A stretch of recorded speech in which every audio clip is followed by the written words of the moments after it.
Have you ever had a day where everyone around you just seemed to be reading from the exact same invisible script? Oh, yeah, like everyone is just going through the motions. Exactly. Or, maybe you've experienced this incredibly strange, lingering feeling of homesickness for a place you can't quite remember. Right. That is such a specific feeling. It really is. You're Yeah. just like sitting in traffic or maybe scrolling through your phone, and suddenly you feel this quiet ache like you're missing a home you've never actually been to. It's a profoundly unsettling sensation when you finally, stop to notice it. I mean, most of us just brush that feeling off as ordinary exhaustion Yeah. or maybe just modern burnout. Yeah, we just blame it on Monday. But in Vanessa Klinger's sci-fi framework, Uh, that exhaustion is actually a symptom. Like it is actual tangible proof that you are trapped in a corrupted simulation. which is such an incredible premise. It's so cool. I literally couldn't wait to share this with you guys. So today we're doing a deep dive into the universe Klinger has built across her novel manuscript, Let Us Make Man. And this is the exciting part. A highly secretive structural outline for its continuation, which is called the architecture of level 8. Yeah, the new material really recontextualizes everything. It completely flips it. We are unpacking a world where our daily modern burnout is actually a deliberate feature of an environment known as the Earth experience. So the big question is, how do you know if your reality is actually just a system waiting for a reaction? Right. Well, to understand the nature of the trap, we really have to examine the original architecture first. Makes sense. Where does it start? According to Klinger's lore, the Earth experience was never intended to be a prison. It actually began as level 1, which was constructed by 8 These creators. creators, right? Yeah. And it was designed as a temporary, just staggeringly beautiful and completely safe interface. I mean, souls would enter these physical avatars just to, Yeah. feel the wind, taste sweetness, experience love and imagination. Just to experience the physical world. Exactly. And then, crucially, they would log off and return home. So the physical body was just an interface, like it was a vehicle for a temporary experience, not a permanent cage. Right. That was the intended design. But the system expanded beyond its original scope. Instead of shutting down after a cycle, unauthorized continuations were rendered. It just kept building itself. Yeah, exactly. Level 2, level 3, just cascading all the way down to level 7. And with each new rendered level, the original seeded souls were buried deeper inside the simulation. So they got further away from the exit? You could say that. The connection to the outside just thinned out. The avatars literally forgot they were avatars. Okay, let's unpack this. Wait, so the souls are just visiting, which makes the physical avatars basically like hardware. That's a good way to look at it. It sounds almost like putting on a VR headset for a fun weekend gaming session, right? But while you're playing, a rogue software update hits. Oh, I like that analogy. Yeah, and the headset just permanently locks onto your face. And because so much time passes, generations end up living and dying inside this game. Completely oblivious. Right. They go to their corporate jobs, they pay taxes, they argue on the internet inside the simulation, and they're totally unaware that they even have a headset on. That paints the picture perfectly. Yeah. I mean, you have an entire population suffering from generational amnesia. The body became a trap instead of an interface. Which is terrifying. It is. And outside of this corrupted simulation, there's an extraction protocol called the cradle. The cradle, okay. Right. And the operators in the cradle are basically running out of time. They're trying to extract 144 million seeded soul fragments before the corruption completely destabilizes and collapses the entire system. Wait, but why not just unplug the machine? I mean, if the operators are outside, couldn't they just pull the plug and force everyone to wake up? Well, doing that would crash the server entirely, taking all the trapped consciousness down with it. Oh, so it would kill them. Essentially, yeah. The shock of forced extraction would just destroy the mind. So they have to be surgical. They send down these incredibly subtle anomalies into the simulation, which the text calls release codes. I love the concept of the release codes. It's so clever. And the story follows a woman named Eve, who is deeply, deeply embedded in this corporate, gray, mundane life. Her awakening begins with one of these codes, code INIT 000. Oh, right. It starts with the woman and the orange.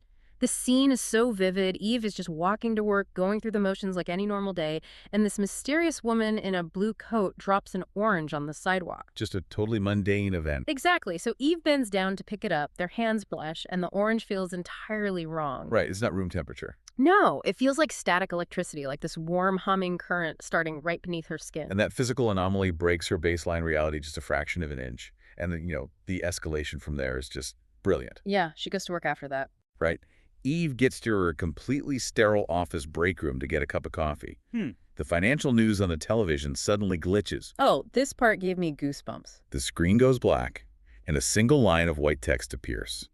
Remember before the 8th. See, if I saw that on a Monday morning before my coffee, I would probably just assume the IT department was running some weird diagnostic test. Right. And I mean, most avatars do assume something like that. But what's fascinating here is Klinger's underlying philosophy. She asserts that the cradle does not need to preach to wake a soul up. It doesn't need to be heavy-handed. Exactly. The extraction protocol doesn't send down a grand sermon or like a glowing angel. It merely relies on a crack in the pattern. Just a tiny tear in the wallpaper to make you ask, wait, how did I get here? Yeah. And that simple question is the wedge. Once a consciousness notices the crack, the illusion begins to fracture under its own weight. The mind just starts doing the work of dismantling the reality around it. Okay, but if this system is so fundamentally broken and it's rendering all these unauthorized layers just to keep people inside, what is the power source keeping it online? That is the million-dollar question. Right, because it can't just be running on fumes. There has to be something actually powering this matrix. Well, the fuel is continuous emotional engagement. The system is essentially a parasite that feeds on reaction. Wow. Feeds on reaction. Yeah.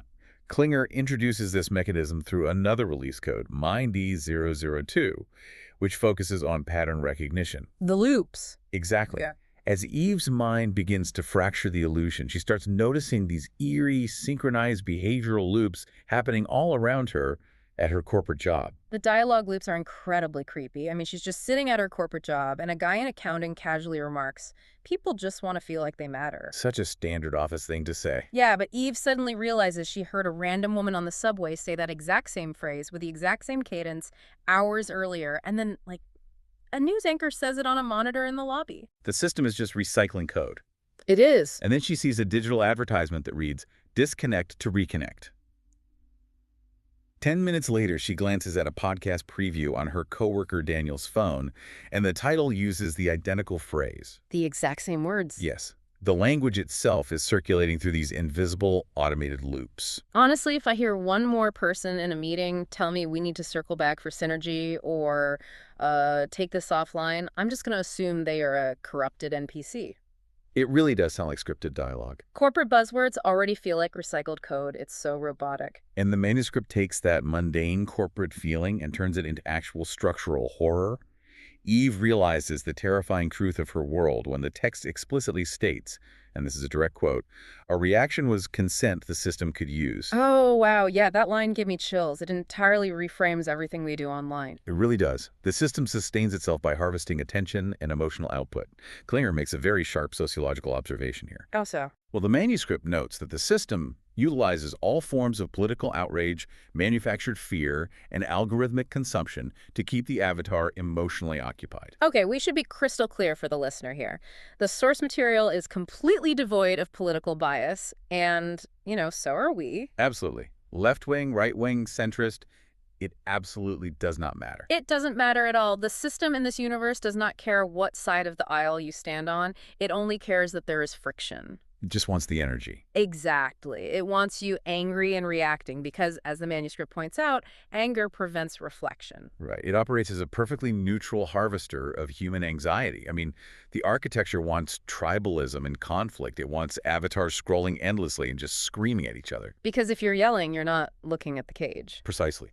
As long as you are locked in a state of reaction, you are physically incapable of observing the architecture of the cage you're standing in. So, wait, is this literal sci-fi world building, or is Klinger just writing a painfully accurate metaphor for modern doom scrolling and, the way algorithms burn out our dopamine receptors?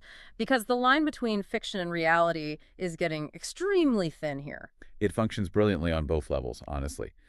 But if we connect this to the bigger picture within the narrative, It is a literal mechanical truth. Like it's actually happening in the story. Yes, the system physically fears stillness. If an avatar sits alone in a quiet room with their own thoughts, they stop reacting and begin observing. And the system hates that. It despises it. And the moment Eve and her coworker Daniel begin observing these dialogue loops, the system actively tries to correct them. Oh, the guy in the hallway. This part is wild. So Daniel and Eve are both starting to wake up, right? They're comparing notes on the recycled dialogue. They're putting the pieces together. Yeah. And this totally ordinary looking guy in sweatpants just steps out of an apartment down the hall. He makes some awkward small talk with Eve, and then he very deliberately looks at her and says, "People think strangely when they're overstimulated." It's so sinister. Think about the mechanics of that moment. The system doesn't deploy a terrifying robotic assassin in a black suit to silence her. No, it's much subtler than that. It lightly hijacks a neighbor in sweatpants to deliver a line perfectly calibrated to make her doubt her own sanity. It's weaponized gaslighting. Exactly. It is framing her awakening as a psychological pathology. The system is trying to convince her that her newfound clarity is actually just stress, exhaustion, and overstimulation. To make her back down. Right. The goal is to make her self-correct, take a pill, go back to sleep, and just re-engage with the distractions. But, I mean, if the system fights back that hard just because you notice a glitch, what is the ultimate lock on the cage? Let's say you push past the gaslighting, you see the loops, you know you're in a trap. Why not just walk out? Because the architecture has one final, brilliant defense mechanism. What is it? That defense mechanism is who we believe we are. Oh, right. Eve gets these mysterious, terrifying text messages on her phone that lay out the reality of the trap. One of them says, and this is in all caps, "Identity is the most successful interface ever created. People will defend their prisons if their personality depends on them." It's a devastating realization. The Earth experience doesn't require physical walls or iron bars. It doesn't need to lock avatars in a cell because the avatars believe themselves to be the roles they perform. You mean like their careers, their political affiliations, their past traumas, even their social status in the neighborhood? All of it. If your entire sense of self is constructed completely within the parameters of the simulation, then questioning the reality of the simulation feels equivalent to psychological death. Your brain just can't handle it. The ego panics. An avatar will fight violently to defend the very system that is draining them, simply because they do not know who they are without their assigned role. Here's where it gets really interesting. It sounds incredibly similar to, like, having a massive online following that makes you miserable. Oh, that's a perfect modern comparison. Right. Let's say you've curated this famous, highly specific social media persona. You have millions of followers, but maintaining that persona has completely destroyed your mental health. You're just totally burnt out. You are exhausted. Yet, if someone tries to take your phone away or delete the app, you will fight them tooth and nail to defend it, because you literally don't know who you are without that digital identity. You protect the thing that's hurting you. Exactly. The system is trapping you using your own ego. It forms the ultimate invisible prison. And to maintain that prison, the system actively works to keep aware subjects isolated. Because it's easier to control them one-on-one. Exactly. Isolation dramatically increases the success rate of the system's interference. When you are alone, the gaslighting works. You start to doubt yourself and internalize the exhaustion. But when Eve and Daniel sit together, refusing to be isolated and actually share what they're experiencing, the television glitches again and delivers this profound message. I love this line. It says, "Consciousness confirms itself through other consciousness." It's beautiful.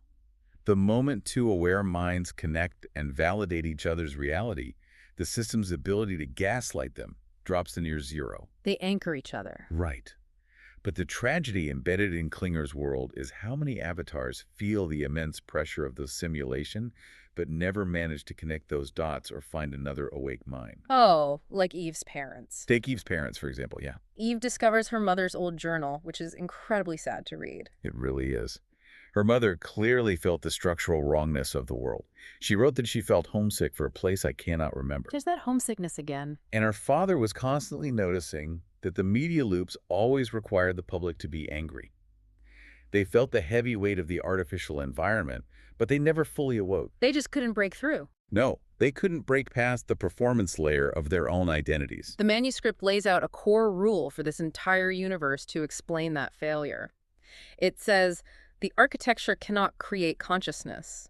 It can only redirect it. That might be the most pivotal philosophical realization in the text. The system cannot force an avatar to do anything. It has no real power over the soul. Exactly. It has no actual creative power. It can only throw distractions, manufactured outrage, and fake identities into your path until you willingly pour your own consciousness into them. So the system doesn't fear consciousness itself. No, it fears consciousness. Conscious Yeah. consciousness, meaning a mind that doesn't just react, but actually sits back and observes itself in the act of reacting. Yes, a mind that recognizes its own agency. Yeah. It realizes that its attention is a currency, and it stops spending it on the simulation's invisible scripts. That is a staggering concept. So Eve and Daniel reach this point. They're fully awake. They see the behavioral loops clearly. They understand their identities are just manufactured interfaces. And they realize their entire world in level 7 is just a corrupted copy of the original level 1. The illusion is shattered. Right.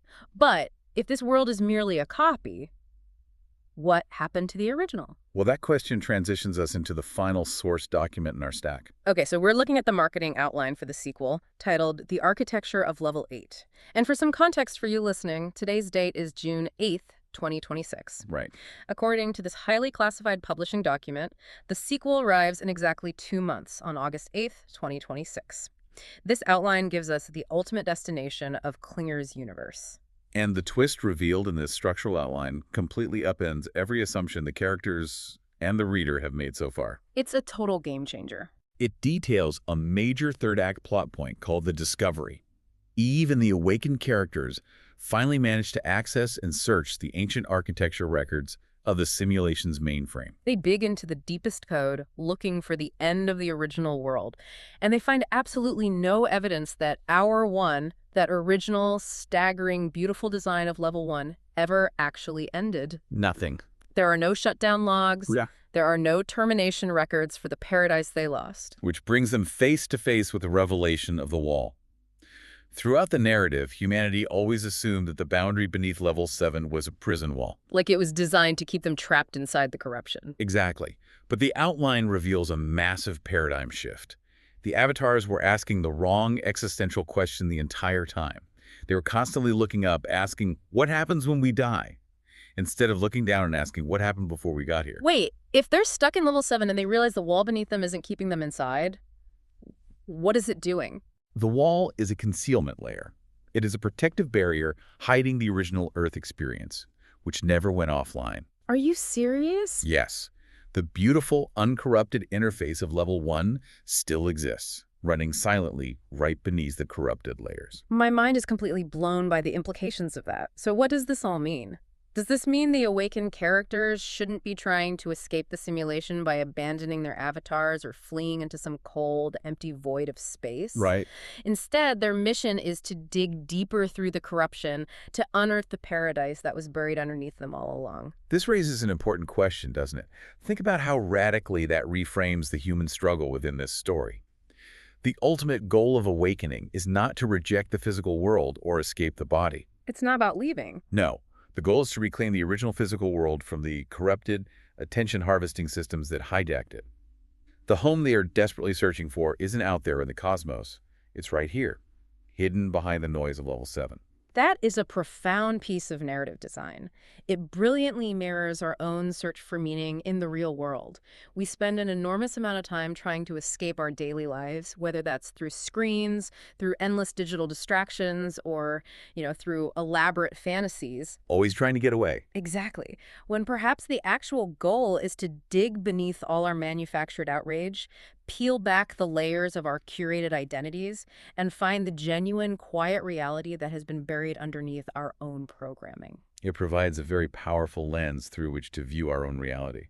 I mean, we've navigated the concept of a deeply corrupted Earth experience. We have. We've examined the mechanics of how our emotional reactions are continuously harvested by invisible behavioral loops just to fuel a machine. The buzzwords, the outrage. Right.